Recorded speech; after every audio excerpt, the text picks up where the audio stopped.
Hello everyone, good morning. Welcome back to my new video. And કેમ છો બધા? I hope બધા મજામાં જશો, કેમ કે બહુ બધા લોકોનું ગ્રાઉન્ડ લેવાઈ ગયું છે, પાસ બી થઈ ગયા છે. સો હવે તો મજામાં હશો જ એવું કહી શકીએ. એન્ડ ઘણા લોકો થોડા ટેન્શનમાં બી હશે, કેમ કે ગ્રાઉન્ડ બાકી હશે. એન્ડ નજીક રનિંગની ડેટ બી આવી રહી હશે જે લોકોનું ગ્રાઉન્ડ બાકી છે. સો ફાઇનલી આ ગ્રાઉન્ડ તમે જોઈ શકો છો, એ છે શાહીબાગ અમદાવાદનું ગ્રાઉન્ડ, ગર્લ્સનું ગ્રાઉન્ડ છે. ઘણા લોકો કમેન્ટ્સ કરી રહ્યા હતા કે શાહીબાગ અમદાવાદનું ગ્રાઉન્ડ છે, અમારી જોડે શેર કરો. સો ફાઇનલી ચલો આ છે એ વિડીયો મેં તમારી જોડે શેર કરી રહી છું. વાગ્યા છે મોર્નિંગના 4:30-5 સમથિંગ અરાઉન્ડ થયા છે. એન્ડ ચલો અત્યારે ફર્સ્ટ રાઉન્ડ સ્ટાર્ટ થવા જઈ રહ્યો છે, થોડી જ વારમાં સ્ટાર્ટ થઈ જશે. મોર્નિંગમાં બહુ જ વહેલા મોર્નિંગમાં શૂટ કરેલો છે આ વિડીયો, જેથી કરીને થોડું ક્લિયર નથી દેખાઈ રહ્યું. બટ રનિંગ સ્ટાર્ટ થશે એટલે દોડતા બધા તમને દેખાશે. હવે સ્ટાર્ટ થયું છે, આઈ હોપ કે તમને દેખાતું હોય. દોડીને આ સાઈડ જ્યારે રાઉન્ડમાં આવશે ગર્લ્સ ત્યારે તમને દેખાશે. એન્ડ ગ્રાઉન્ડ તમે જોઈ શકો છો, બહુ સરસ છે અમદાવાદનું ગ્રાઉન્ડ. કોઈ ગર્લ્સે કમેન્ટ્સ કરી હતી કે અમદાવાદનું જે ગ્રાઉન્ડ છે ત્યાં સોંગ વગાડવામાં આવે છે, તો નહીં, બિલકુલ અહીંયા સોંગ વગાડવામાં નથી આવતા. એન્ડ અત્યારે ફૂલ ઠંડી છે. આજે મારી એક ફ્રેન્ડનું ગ્રાઉન્ડ હતું, સો એ લોકો ત્યાં ગયેલા હતા અને આ વિડીયો ત્યારે શૂટ કરેલો છે, જેથી કરીને મેં તમારી જોડે ગ્રાઉન્ડ શેર કરી શકું છું. સો બહુ જ વહેલા ઉતારેલો છે, જેથી કરીને ગર્લ્સ છે રનિંગ કરી રહ્યા છે. આ રીતે અત્યારે દેખાઈ રહ્યું છે, બટ પ્રોપર થોડું નથી દેખાઈ રહ્યું. નાના દેખાઈ રહ્યા છે, બટ જોઈ શકો છો કઈ રીતે સ્ટાર્ટ થાય ત્યારે દોડવાનું હોય છે. એન્ડ 200 ગર્લ્સ સમથિંગને એક જોડે દોડાવે છે. આ રીતે જ્યારે સ્ટાર્ટ થતા હોય છે ત્યારે ગ્રાઉન્ડની અંદર થોડું હાફ રાઉન્ડની અંદર છે ને, અડધું ગ્રાઉન્ડની અંદર બધા એટલા ઝુંડ ભેગું થઈ જતું હોય છે, એમને ક્રોસ કરીને જવાની આપણામાં તાકાત હોવી જોઈએ, કેમ કે એ ગ્રાઉન્ડ ક્લિયર કરવું છે તો. એન્ડ હાફ ગ્રાઉન્ડ તો ખાલી જ રહેશે, કેમ કે એક જ બાજુ બધા અત્યારે ટોળાની જેમ દોડ્યા જતા હોય છે અને ધીમે ધીમે એટલે ત્યાં ભેગા થઈ જાય. થોડી તાકાત કરીને આપણે 100 મીટર જેટલી તાકાત કરીને આગળ નીકળી જઈએ તો કોઈ જ ગ્રાઉન્ડમાં તમને નડશે નહીં, કેમ કે અડધું ગ્રાઉન્ડ તો છે ખાલી જ રહેશે. જે ગર્લ્સ છે સ્પીડથી એન્ડ નોર્મલ સ્પીડથી થોડું બધા કરતાં વધારે આમ બધાને ક્રોસ કરીને આગળ નીકળવાની તાકાત રાખતી હોય એ ગર્લ્સ છે પ્રોપરલી આગળ જશે, એટલે એમને કોઈ જ ગર્લ્સ નહીં નડે. એન્ડ ગ્રાઉન્ડ પર રનિંગ કરવા ટાઈમે કઈ કઈ બાબતનું ધ્યાન રાખવું તો આગળ બી મેં વિડીયોમાં ઘણીવાર કહ્યું છે, અને છતાં બી આ વિડીયોની અંદર જણાવી દઉં છું કે જ્યારે તમે ગ્રાઉન્ડ પર રનિંગ કરવા જાઓ છો, અત્યારે બહુ જ વધારે ઠંડી છે અને પવન બી જોડે છે, એટલે ગ્રાઉન્ડ બહુ જ અઘરું પડશે જ્યારે તમે રનિંગ કરવા જશો ત્યારે. જે લોકોની ડેટ અત્યારે આવી રહી છે એ લોકોને, મારી 2 ફ્રેન્ડનું ગ્રાઉન્ડ હતું 16-17ના, આજે એક ફ્રેન્ડનું બી હતું. સો એ ફ્રેન્ડે પાસ કરી લીધું છે, મેં વિડીયો બી ઓલરેડી શેર કર્યો છે, તમે જોઈ લીધો હશે. એન્ડ એને 9:19માં કમ્પ્લીટ થઈ ગયું છે. ફૂલ ઠંડીના કારણે છેલ્લે બહુ બધી તકલીફ બી એમને થઈ છે, છેલ્લે પડી ગઈ હતી સેન્સર પાસે, બટ એમને એટલી હિંમત કરી છે કે જેથી કરીને 9:19માં કમ્પ્લીટ કરી લીધું. જો છેલ્લું 100 મીટર છે એમને ખેંચ્યું ન હોત તો 11 સેકન્ડ વધતા કોઈ જ વાર ન લાગત.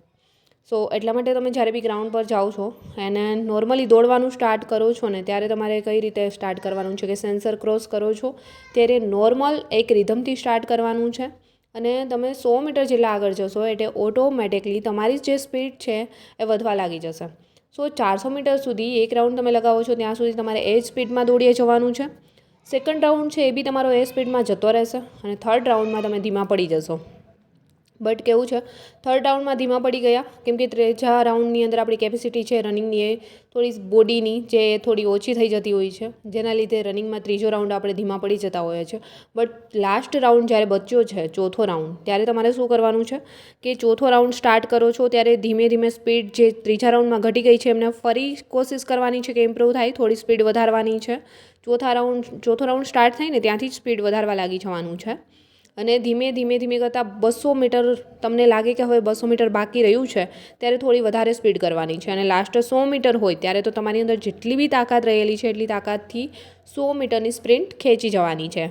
અને 2 સેન્સર હોય છે, સો બંને સેન્સરને ક્રોસ કરીને આગળ જવાનું છે, ત્યારે જ તમારો ટાઈમ છે કાઉન્ટ થતો હોય છે. સો વચ્ચે સેન્સર દેખાય તમને સામે કે ચલો સામે સેન્સર છે તો હવે તો હું આવી ગઈ છું નજીક અને ગ્રાઉન્ડ પૂરું થવા આવ્યું છે તો ધીમા પડી જઈએ, બટ એવું ન કરવું જોઈએ, બહુ બધી સેકન્ડનો ફેર પડી જશે.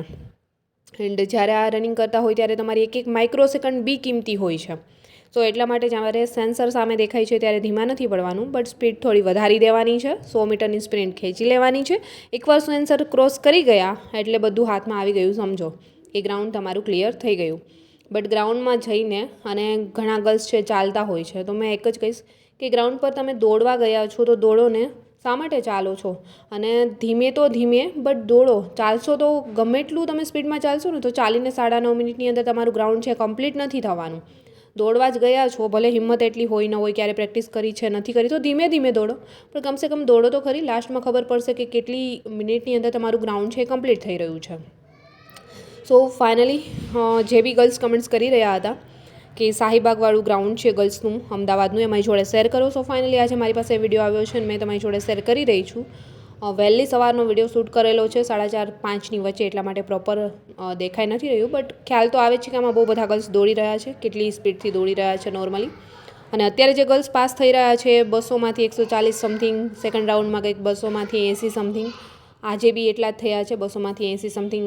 બહુ જ વહેલા દોડાવ્યા હતા ત્યારે, કેમકે આજે ભયાનક ઠંડી બી છે અને ફૂલ પવન બી છે. અને ઘણા ગર્લ્સ પાસ થઈ ગયા ત્યાર પછી હાઇટમાં બહુ બધાને કાઢી નાખવામાં આવે છે, કેમકે જે લોકોની હાઇટ છે ને 1 ઇંચ ઘટતી હોય, તો ઘણા ગર્લ્સને કેવું હોય છે કે અહીંયા રનિંગ થઈ જાય છે તો ચલો ગ્રાઉન્ડ પર જઈને ત્યાં રનિંગ તો કરી લઈએ, આઈ થિંક કદાચ ને આપણું હાઇટમાં થોડું ચલાવી લઈએ 1-2 ઇંચ હોય તો. બટ જે ગર્લ્સ કમેન્ટ્સ કરે છે ને કે મારી હાઇટ ઓછી છે, 150 મીટર છે, યા ફિર 150 જે લોકોની થઈ રહી છે ને એ લોકો કમેન્ટ્સ કરી રહ્યા છે કે 150 છે તો મારે રનિંગ કરવા જવું જોઈએ યા ફિર નહીં, તો 155 આપણે હાઇટ માગે છે.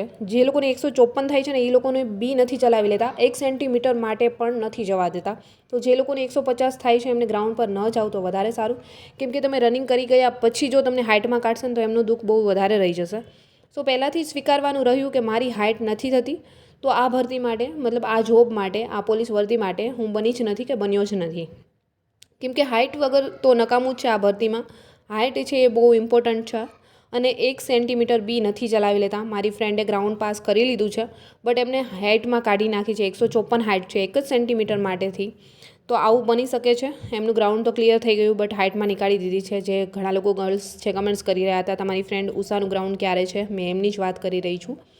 સો આ રીતે તમારી જોડે ન થાય એટલા માટે જે લોકોની હાઇટ ઓછી છે એમને પહેલાંથી સ્વીકારી લેવાનું છે કે આપણે પોલીસ વર્દી માટે બન્યા જ નથી. રનિંગ તો થઈ જાય છે બટ હાઇટનો કોઈ સોલ્યુશન છે જ નહીં, ચલાવી જ નથી લેતા કોઈ બી ગ્રાઉન્ડની અંદર, એટલે એ સ્વીકારવાનું જ રહ્યું. હાઇટ નથી થતી તો ગ્રાઉન્ડ પર જવાનું કેન્સલ કરો. દોડ્યા પછી હાઇટમાં કાઢશે તો ગમે એટલી મહેનત કરશો, ગમે એટલી આજીજી કરશો, તમે રિક્વેસ્ટ કરશો, કોઈ સાંભળશે નહીં. ત્યાં આ રીતે છે. બાકી ફૂલ સપોર્ટ કરે છે, બટ જે ક્રાઇટેરિયા આપ્યો છે હાઇટ વગેરેમાં, રનિંગ વગેરેમાં, એ તો તમારે પ્રોપરલી કરવાનું છે અને એ તમારે હોવું જ જોઈએ. ક્રાઇટેરિયા જે આપ્યો છે તો જ તમે છે ક્વોલિફાઈડ થશો આ રનિંગની અંદર. રનિંગ કમ્પ્લીટ કરીને બી પાસ ગણાશો, ત્યાં સુધી તમે નહીં ગણાવો. PST પાસ માટે બધું કમ્પ્લીટ હોવું જોઈએ, હાઇટ વગેરે, રનિંગ કમ્પ્લીટ કરવું જોઈએ. તો જે લોકો ગર્લ્સની હાઇટ નથી એમણે સ્વીકારી લેવાનું છે કે આપણે આ ભરતી માટે કે આ પોલીસ વર્દી માટે ટૂંકમાં બન્યા જ નથી. હાઇટમાં જરા બી ચલાવી લેવામાં નથી આવતું, સો સ્વીકારવું જ રહ્યું તમારે લોકોએ. સો ફાઇનલી ચલો અત્યારે આજે જે ગ્રાઉન્ડ માટે તમે ડેલી કમેન્ટ્સ કરી રહ્યા હતા કે શાહીબાગવાળું અમદાવાદનું ગ્રાઉન્ડનો વિડીયો મારી જોડે શેર કરો, આજે ફાઇનલી તમારી જોડે શેર કરી દીધો છે. એન્ડ ગર્લ્સની કમેન્ટ્સ હતી એમને બી ખ્યાલ આવી ગયો હશે કે આ ગ્રાઉન્ડ પર સોંગ વગાડવામાં નથી આવતું, જાતે મોટિવેટ થવાનું રહેશે અને હિંમત કરીને દોડી જવાનું છે. અને જે રીતે મેં જણાવ્યું છે આગળ એ રીતે રનિંગ સ્ટાર્ટ કરશો એટલે કોઈ તકલીફ નહીં પડે. સ્ટાર્ટ કરો છો ત્યારે થોડા નોર્મલી સ્પીડમાં જવાનું છે, સાવ ધીમે બી નહીં કે જેથી ટાઈમ બહુ ઓછો થઈ જાય, એવી રીતે નથી જવાનું. નોર્મલ સ્પીડથી સ્ટાર્ટ કરી દેવાનું છે અને ધીમે ધીમે તમારી સ્પીડ ઇમ્પ્રૂવ થતી જશે, એ રીતે કોશિશ કરવાની છે. અને ઠંડીના લીધે બહુ ભાગવાનું બી નથી કે તમને ચેસ્ટ પેન થઈ રહ્યું છે યા ફિર કંઈ બી વધારે થાય છે તો મેડિકલ ટીમ ત્યાં હોય છે, તો મેડિકલ ટીમનો સંપર્ક કરવો જોઈએ. અને બહુ વધારે થાય છે તો રનિંગ કરતાં કરતાં ઊભું રહી જવાનું છે, કેમ કે બહુ ઠંડી છે એટલે તકલીફ થઈ શકે છે આવી. સો આઈ હોપ કે જે ગર્લ્સની કમેન્ટ્સ હતી શાહીબાગનું ગ્રાઉન્ડ વિશે અને જે બી પ્રશ્નો હતા એમનું સોલ્યુશન મળી ગયું હશે. તેમ છતાં બી તમારી કોઈ બી ક્વેરી છે તો કમેન્ટ સેક્શનમાં લખજો. જ્યારે બી તમારી કમેન્ટ્સ રીડ કરીશ મેં ત્યારે તેમનો આન્સર છે અચૂક આપીશ. અને ઘણીવાર કેવું હોય છે કે મેરી કમેન્ટ્સ છે બધાને રીડ ન કરી શકતી હોય, બધાનો આન્સર ન આપી શકતી હોય, તો અમુક કમેન્ટ્સ આડી આવશે કે જે બધાનો નોર્મલ પ્રશ્ન હશે એક, તો એમનો આન્સર મેં આપી દઈશ વિડીયોની અંદર. તો તમારે ફૂલ વિડીયો જોઈ લેવો કોઈ બી.